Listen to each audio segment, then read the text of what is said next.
It was called the National Advisory Committee for Aeronautics, a new independent agency created by President Woodrow Wilson in 1915. Its job, make the United States a world leader in the field of aeronautics. In less than 3 decades, these early pioneers in aviation and those who followed would be called upon to think through problems a million miles away and do it with boldness and vision. By the mid-1950s, NACA had modern wind tunnels and was moving into the area of rocket and satellite research.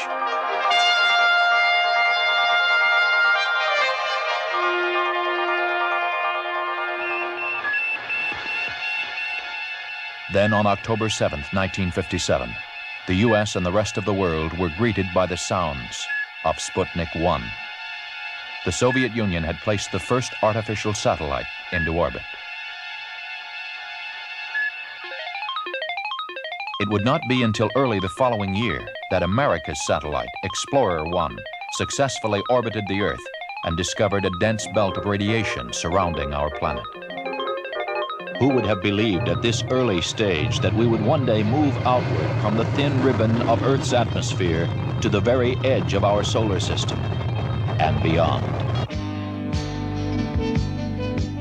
Project Mercury, the country's first manned spaceflight program, was given the go-ahead just 1 week after NASA was formed on October 1st, 1958. Seven test pilots were selected to become astronauts. Donald K. Deke Slayton, Alan B. Shepard,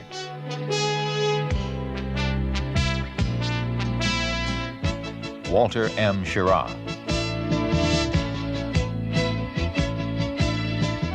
Virgil I. Gus Grissom, John H. Glenn, Jr.,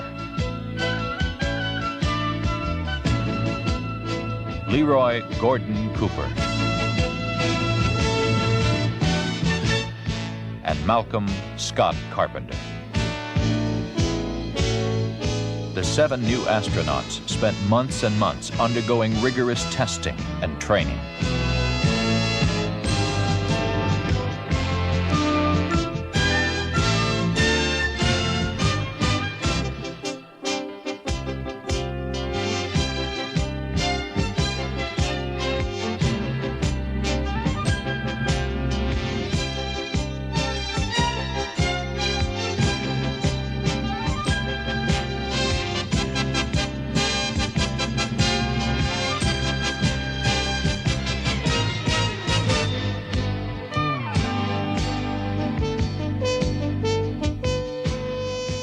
While they were being trained, several monkeys took check rides in the new Mercury spacecraft.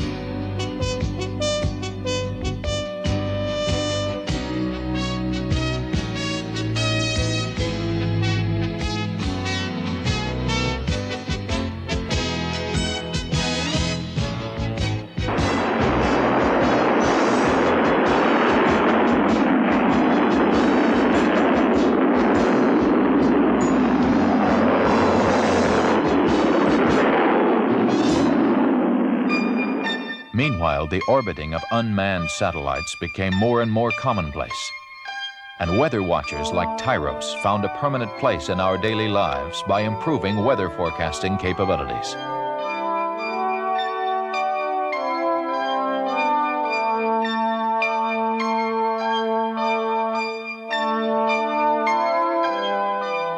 On August 12, 1960, President Eisenhower took part in the first transmission of the Echo 1 communications satellite.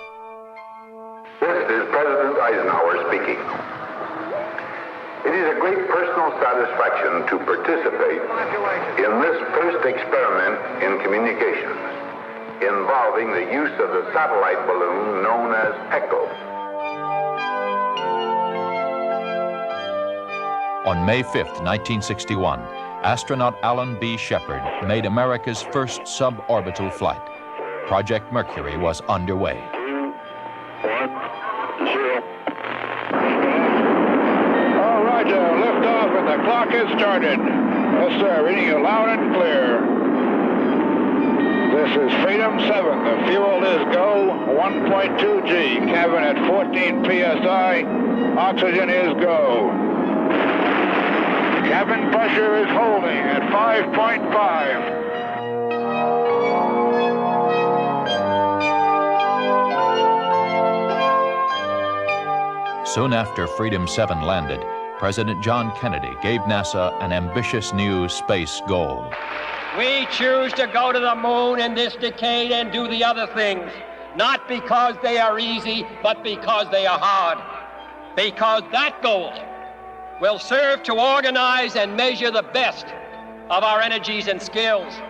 Because that challenge is one that we're willing to accept, one we are unwilling to postpone, and one we intend to win, and the others too.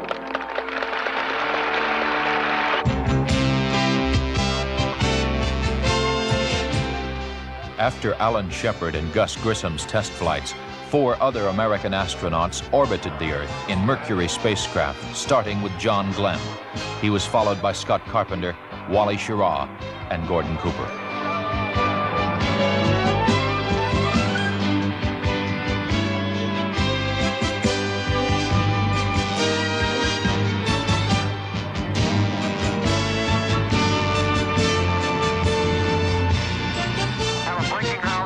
You are go. Water systems, go. Range operations, clear to launcher. Mercury capsule, go. All pre-start panel lights are correct. The ready light is on. Eject Mercury umbilical. Oil evacuate. Mercury umbilical clear. Mercury evacuate. Lights on. All recorders to fast. T-minus 18 seconds and counting engine start. May the we with be with you, Thomas. 8, 7.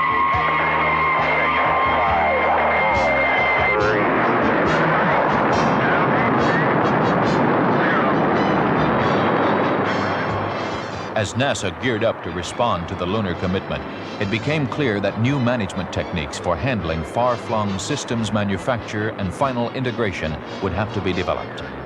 Clear also was the fact that state-of-the-art electronics and computers would be pushed to the limit.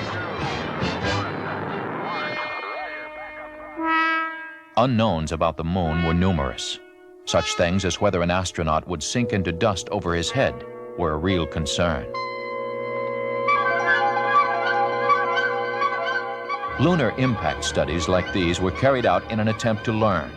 Researchers fired projectiles simulating meteors hitting the moon into sand-like and rocky materials, and then measured how much material was thrown out by the impact.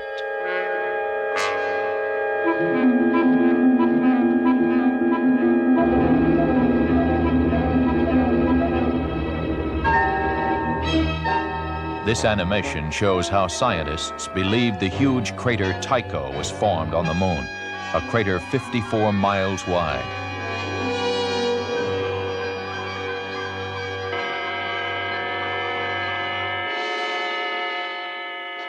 A series of picture-taking Ranger spacecraft slammed into the moon.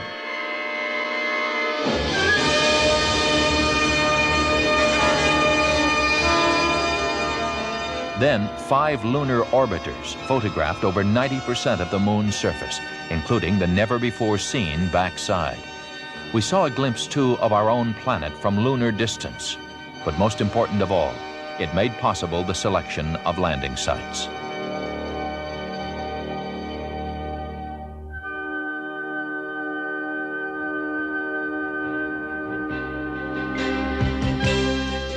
Six Surveyor spacecraft made soft landings on the moon over a 2-year period. A robot arm dug a trench. Lunar soil was like wet sand. Men and equipment could safely land there.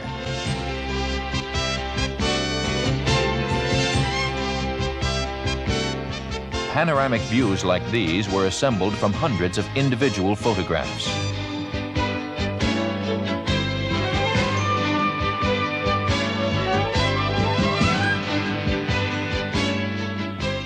Communications via satellite exploded into a whole new industry.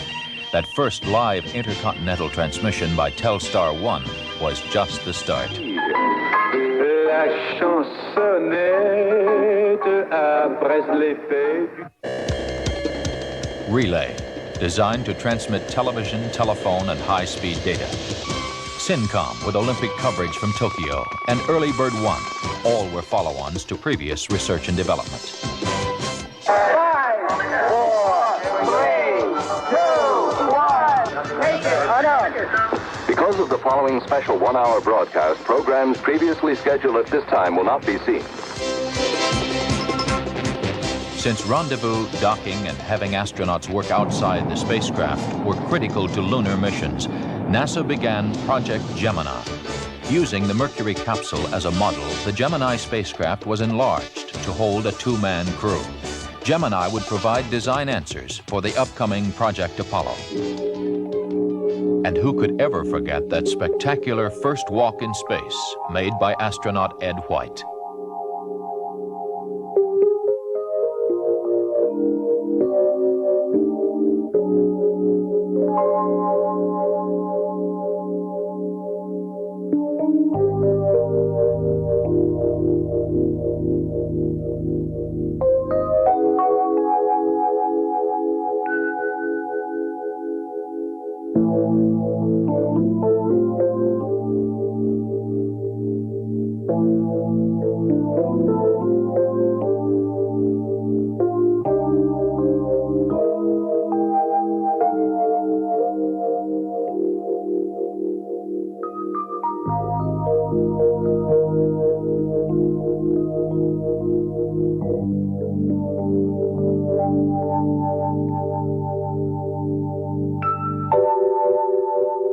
Ten times pairs of astronauts flew into orbit, walking in space, rendezvousing, and docking.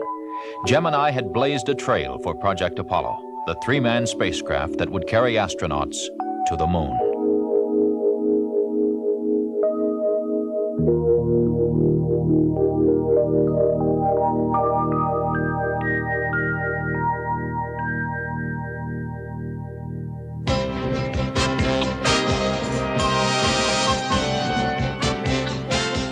More than 8 years were poured into designing, building, testing, and preparing astronauts, rockets, and spacecraft for the first lunar landing. Here's a visual look back at some of that preparation.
In 1967, tragedy struck.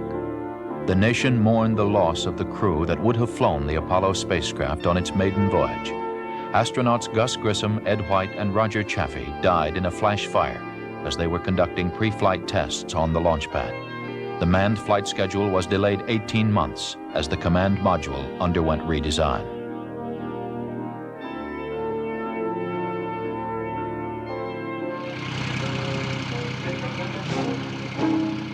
While these changes were being made, the parts and pieces needed to assemble the giant Saturn V moon rocket came together at the Kennedy Space Center, Florida. Everything associated with the Saturn V was huge. The rocket itself, the building where it was assembled, and the crawler transporter that carried it to the launch pad. The fully loaded Apollo Saturn V was 363 feet tall, Its main engines alone generated 160 million horsepower, and its fuel pumps pushed fuel to the engines with the force of 30 diesel locomotives.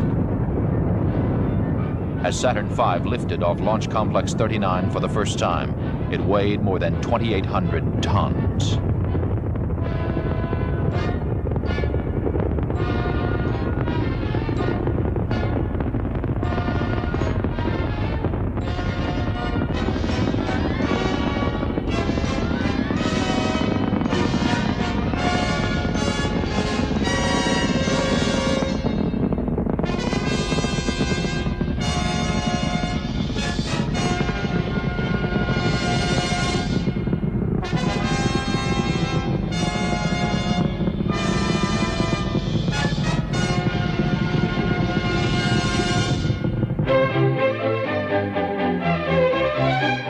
The pace quickened. Starting with Apollo 8, every Saturn V launched had a three-man crew.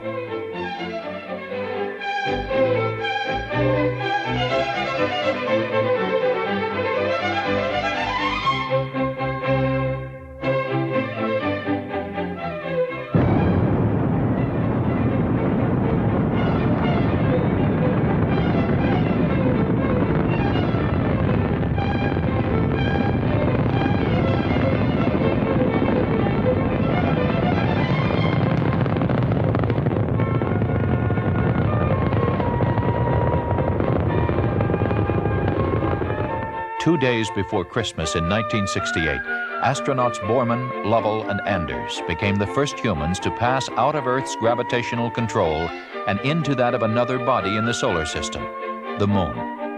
The hardware to travel to the Moon had worked well, and landing sites looked good. Our Earth seemed small and fragile, hanging in the vastness of space. This view of ourselves from lunar distance would change the way we think about Earth for all time. It raised profound questions, especially those associated with the Earth's finiteness and unlimited resources. The next two flights, Apollos 9 and 10, would continue dress rehearsals for the first lunar landing. All systems were indeed ready.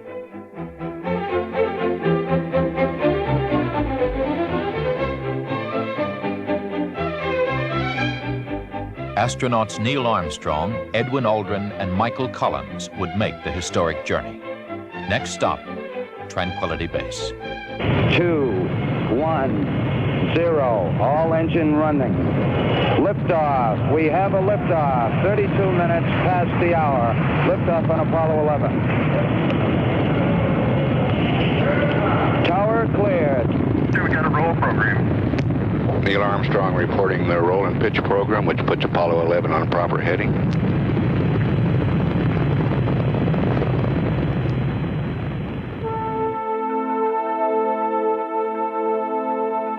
Houston, Apollo 11 is calling you on the high gain. How do you read, over? Roger, loud and clear on the high gain.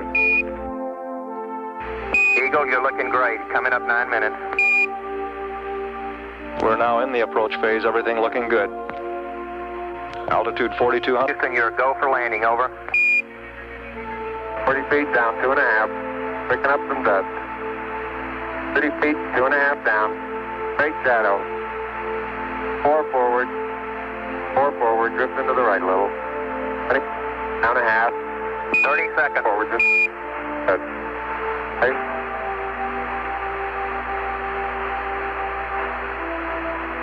Contact light. Tranquility Base here. The Eagle has landed. That's one small step for man, one giant leap for mankind.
Across the country and around the world, the Apollo 11 crew were welcomed back as heroes.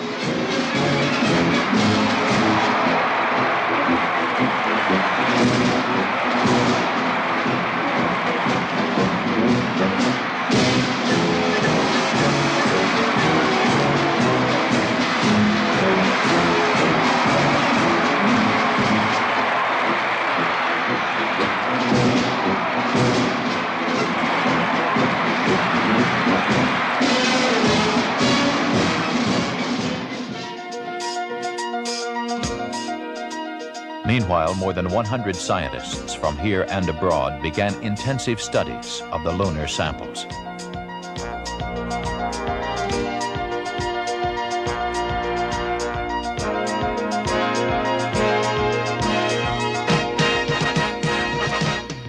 Before Project Apollo ended, 6 additional flights to the moon were made, and all but one were highly successful.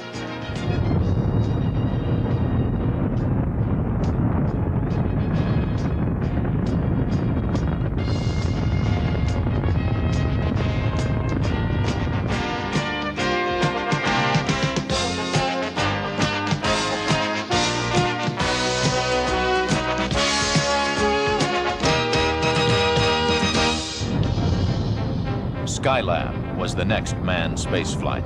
Launched first was a 2-story orbital workshop.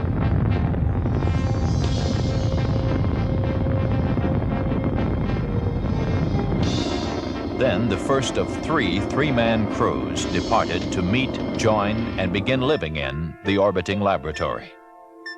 Those crews would stay 28, 59, and 84 days respectively. One of the major objectives was to find out if astronauts could physically withstand extended stays in space and continue to do useful work there. The answer was a resounding yes. Experiments in astronomy, Earth resources observations, materials processing, and crystal growth all proved highly successful.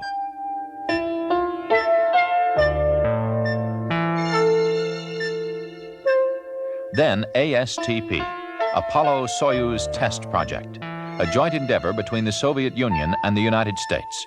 The mission called for a mutual docking and crew exchange to develop the necessary equipment for international space rescues.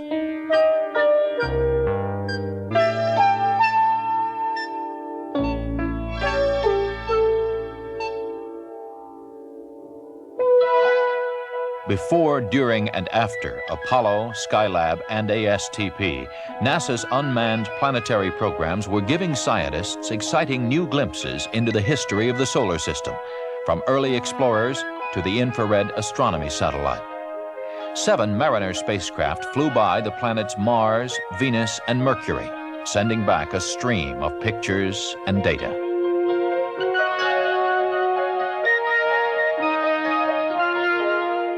10 Pioneer spacecraft did likewise, including Jupiter flybys and probes through the atmosphere of Venus.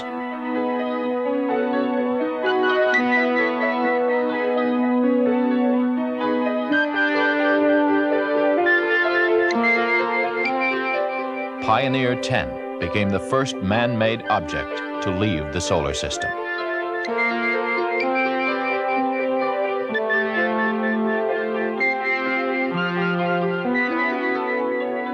Atmosphere physics, astronomy, meteorology, and geodesy. These are just a few of the scientific disciplines studied by dozens of Explorer-class orbiters through the years.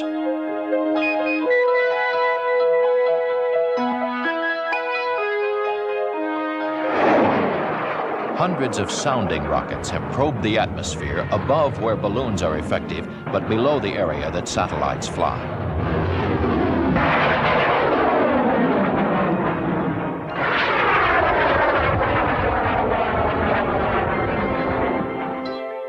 Biosatellite was sent aloft to answer basic biological questions.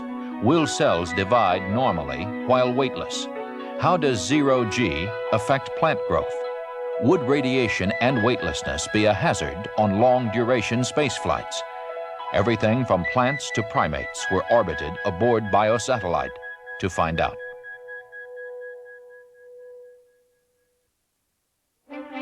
There were the OGOs, orbiting geophysical observatories that blossomed out like giant dragonflies in space.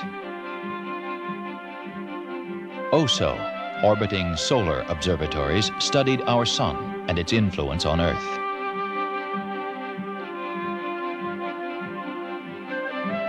In the last 25 years, our orbiting astronomical observatories have radically changed our view of the universe. We now see a dynamic universe of quasars and black holes and other extraordinary objects, of cataclysmic forces causing the birth and death of stars, of billions of galaxies wheeling in the immensity of space. We looked back at planet Earth with Landsat remote sensing satellites. Crops, forests, pollution, all can be photographed in great detail to help us better manage our Earth's resources.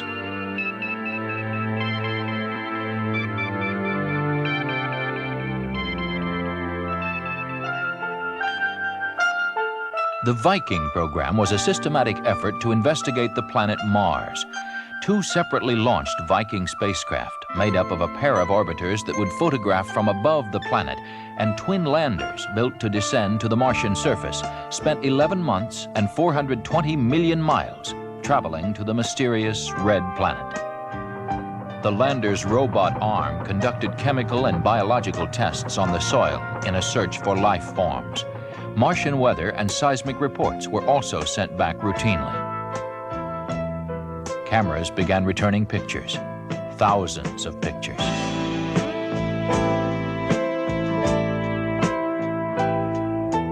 Color photographs showed a surface littered with rocks. A fine dust, red or yellow-brown, could be seen everywhere. We even had a chance to view the 2 moons of Mars, Phobos and Deimos. Viking's complex science and technology were considered to be a triumph equal to the landings on the moon.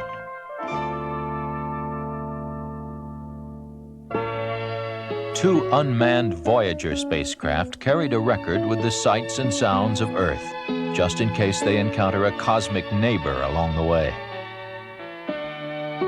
Their interplanetary journey was designed to take them past Jupiter and Saturn, and eventually one Voyager was to pass close to Uranus and Neptune. Voyager's sensors recorded Jupiter's intricate weather patterns and detected massive lightning bolts in its churning cloud tops. It took 40 minutes for a signal from Voyager passing Jupiter to be received by mission controllers at the Jet Propulsion Laboratory, so the spacecraft had to be essentially automatic. Voyager also took a good look at Jupiter's largest moons. There's Io with its active volcanoes. Europa. Ganymede, the largest moon, appears to be a mixture of rock and ice. And Callisto, probably the oldest of the four.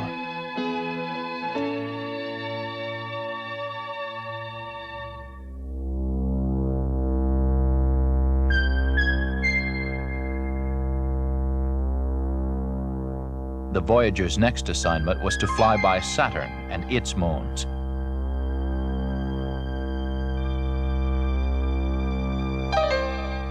Saturn's vast ring system is made up of many small particles that orbit the huge planet in wave-like patterns. Its atmosphere is buffeted by a strong jet stream that blows eastward at 1,200 miles per hour. Voyager detected the hottest gases ever observed in the solar system, up to 1 billion degrees Fahrenheit.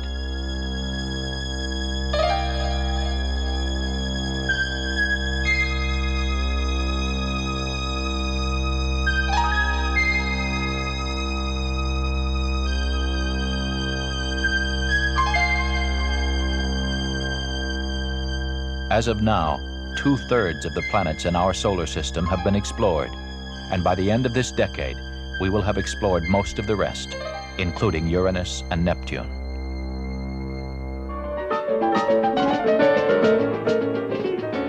Through the years, the single most constant in NASA has been, is now, and continues to be its aeronautical research. It is a common thread that is woven throughout the agency. It has influenced everything that flies, both on Earth and in space. There is little doubt why this country has been the world leader in things aeronautical.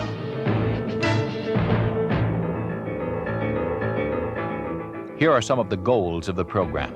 Make aircraft more energy efficient. Fly higher, faster, and farther on less fuel. Lower pollution. Systematic improvement of engine components. Reduce weight through use of light but very strong composite materials. Study problems associated with wake vortices, tornado-like patterns of air that trail off behind jet aircraft, causing problems for smaller planes following closely in their wake. Airplanes are America's leading industrial export, thanks to NASA's research and development programs.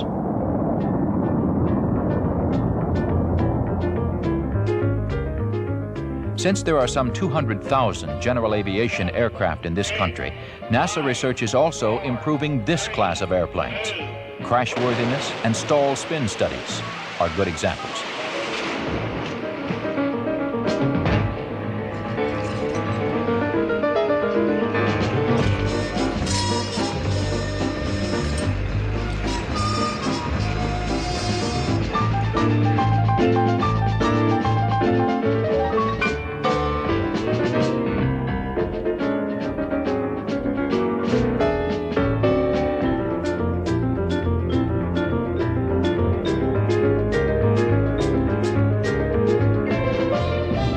The problem of potentially crippling ice formation is also being worked on.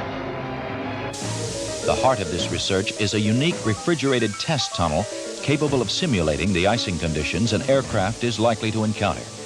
Once a test has been run, newly developed computer codes are used to evaluate the results.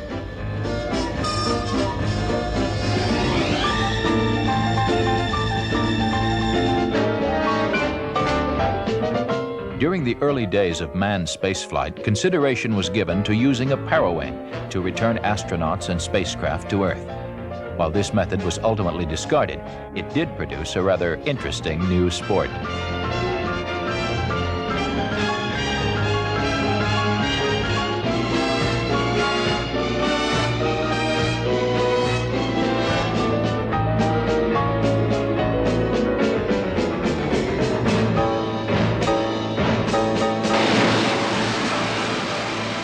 There has been extensive work done on planes that take off and land vertically.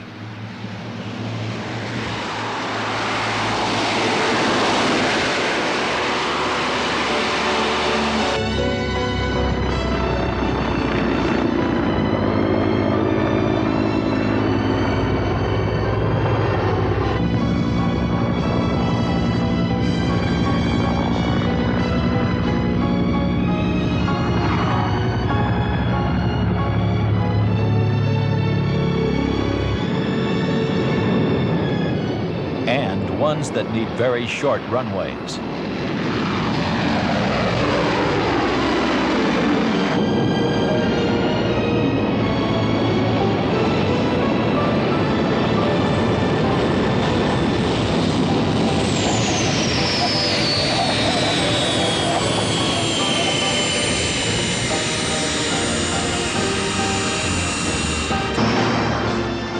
Hybrids that are combinations of airplane and helicopter.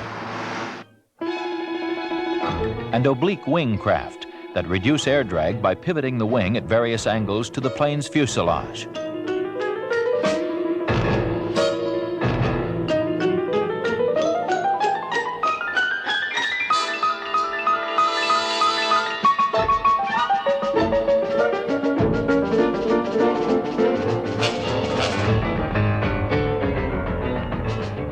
The expertise used to make airplane propellers better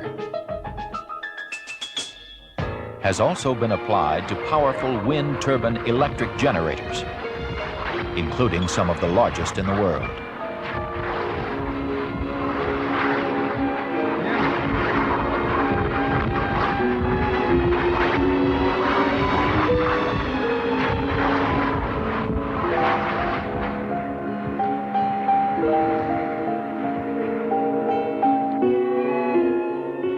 NASA's aeronautical research was the seed from which the space program would grow.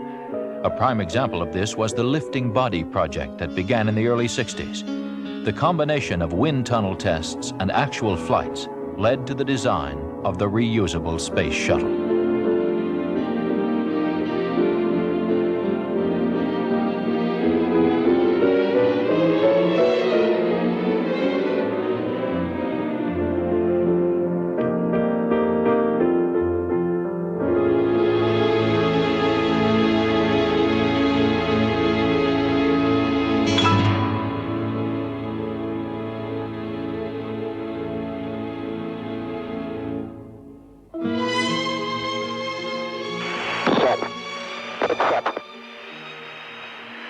When the design and wind tunnel work was complete, a series of approach and landing tests were scheduled.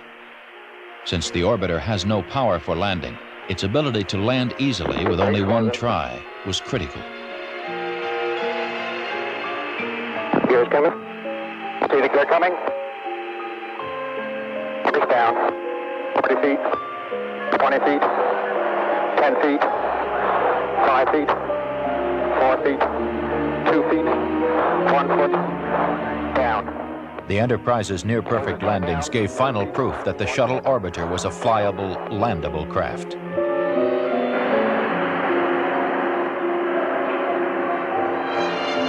The years of research and development would now be put to the ultimate test, the first flight into space of Shuttle Columbia with astronauts at the controls.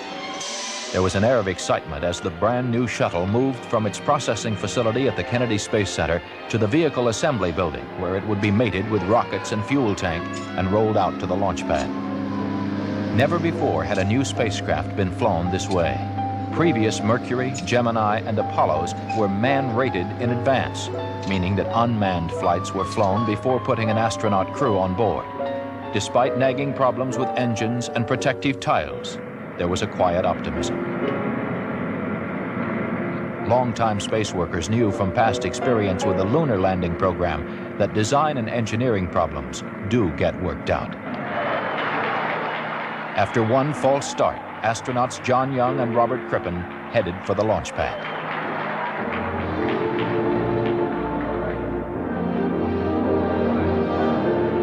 30 seconds. That goes into the interior, and the astronauts are... Columbia's maiden flight would be brief, just 54.5 hours, 36 orbits, and return to Earth. But it signaled the beginning of a reusable space transportation system. Checking to ensure that everything is in the proper place. Minus 10, 9, 8, 7, 6, 5, 4. We've gone for main engine start. We have main engine start.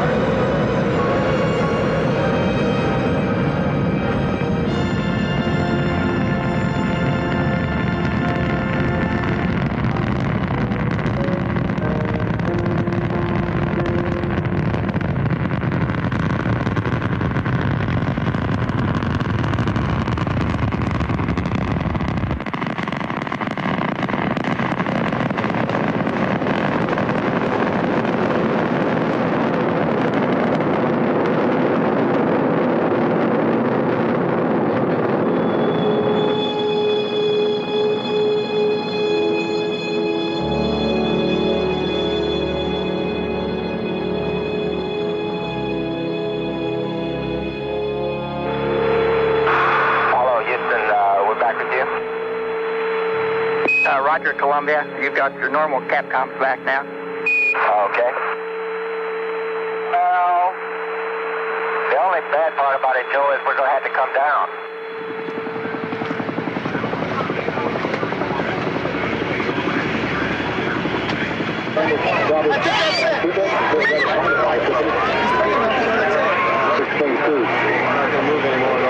Three, two, one, down.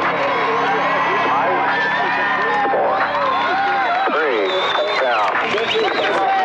Look at the sand! Look at the sand!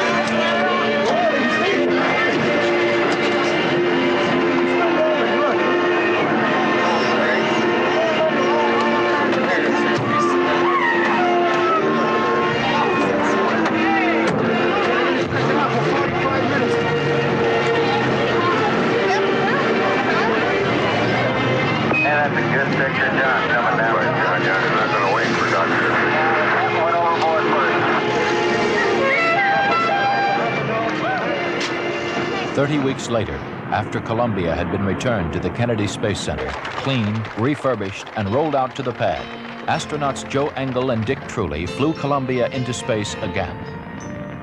While an imaging radar system mapped distant Earth, the crew made a critical test of a Canadian-developed mechanical arm that would later place payloads into and out of orbit. Okay, we copy. Thank you. Looks like it's a little cloudy out here, Sally. It's a good thing the Surveyor sees through that. And we can hear it crank up on board. Okay, stand by. Okay, we see fan A on, and we'd like you to take broad.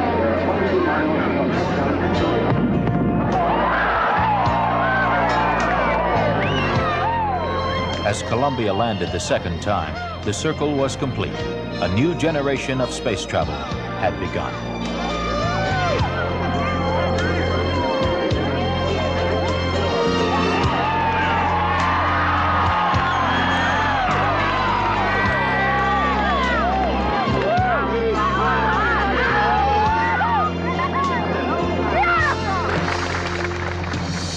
When Space Shuttle 3 left the launch pad, it carried an experiment prepared by 18-year-old Todd Nelson of Rose Creek, Minnesota. An experiment to study the effects of weightlessness on insects in space. It's called the Shuttle Student Involvement Project and includes NASA, the National Science Teachers Association, and industry sponsors who help transform winning proposals into flight experiments.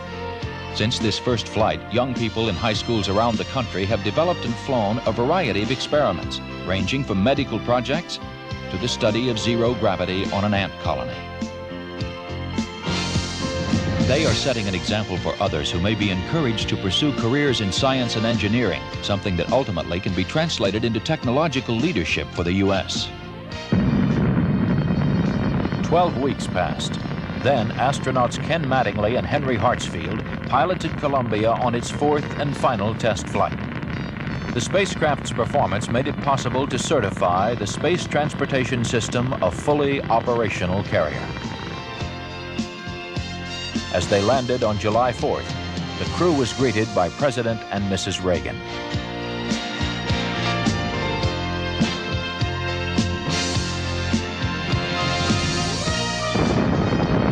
Space Shuttle 5, the first operational flight. 2 commercial communications satellites were hauled into orbit, one for satellite business systems and one for Telesat of Canada. Their deployment was a complete success. If you got it, you don't have it, obviously. I got it. Space Shuttle 6 was the second operational mission and Flight 1 for Challenger, this country's newest spacecraft. After launching a 5,000-pound tracking and data relay satellite from the payload bay, mission specialist astronauts Story Musgrave and Donald Peterson became the first Americans in 9 years to walk in space. Practice needed for satellite repair work. I do for my massive article, rotate around and get it on the right side. Story? Yeah. Tape caddy up here where it says tape on the left-hand door. Yeah. Mission 7 carried a crew of 5 into space, including America's first woman astronaut, Sally Ride. For main engine start, we have main engine start and ignition and liftoff. Liftoff of STS-7 and America's first woman astronaut. And the shuttle has cleared the tower.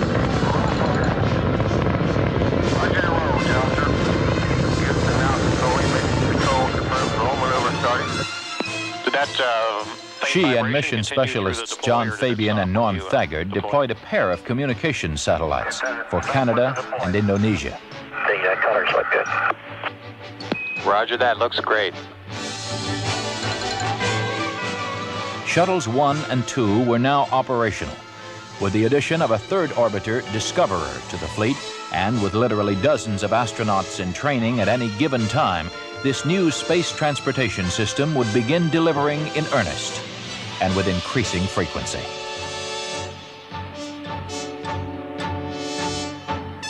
Opening a new era in science is Spacelab, where scientists from around the world work together in a unique international research center aboard NASA's Space Shuttle.